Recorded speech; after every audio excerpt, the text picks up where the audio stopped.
Okay, now let me take another example of for loop.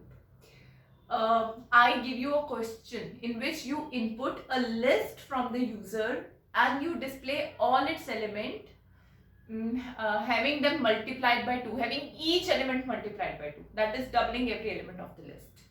Now, what do you have to do? You have to take a list as input, followed by multiplying every element of the list by 2. So to multiply every element of the list, what would I have to do?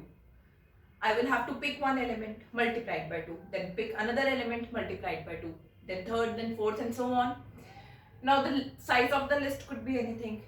First case. Second, you people have to work on the elements of the list. I am asking you to double all its elements, right?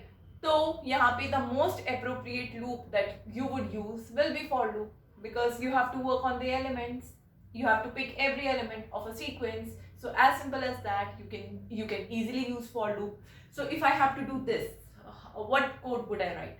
Suppose I write L, and L is my list, and I have to take it from the user. And to take it from the user, I use eval method.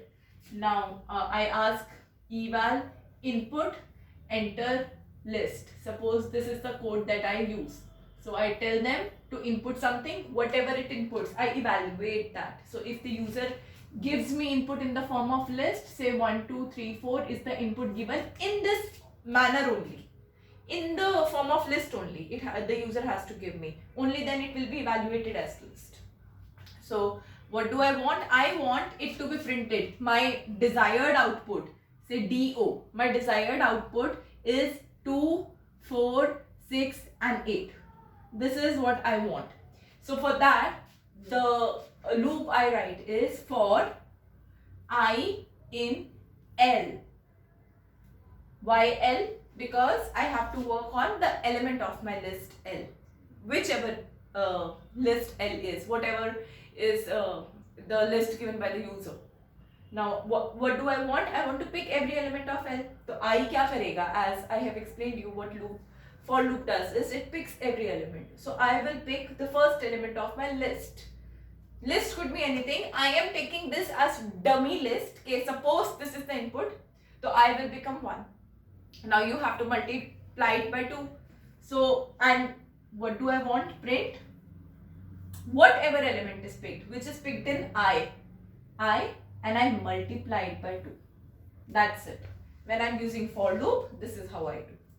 So this is how for loop works. Now with for loop and of course with while loop as well, we have an else block. Now what does that mean? If I am using an else with a for, we have been using else with if. But if I am using an else with a for loop, when does this else block get executed? This else block with for loop gets executed when the loop is terminated. So if this is my code and this is the input, so सबसे पहले I will become 1. So 1 I multiply by 2. What is the value of I? I will be 1. So 1 multiplied by 2 will be 2. Then in next iteration, I will pick the second element of the list, which is 2. So 2 multiplied by 2, 4. Then 3 multiplied by 2, 6. 4 multiplied by 2, 8. And so on.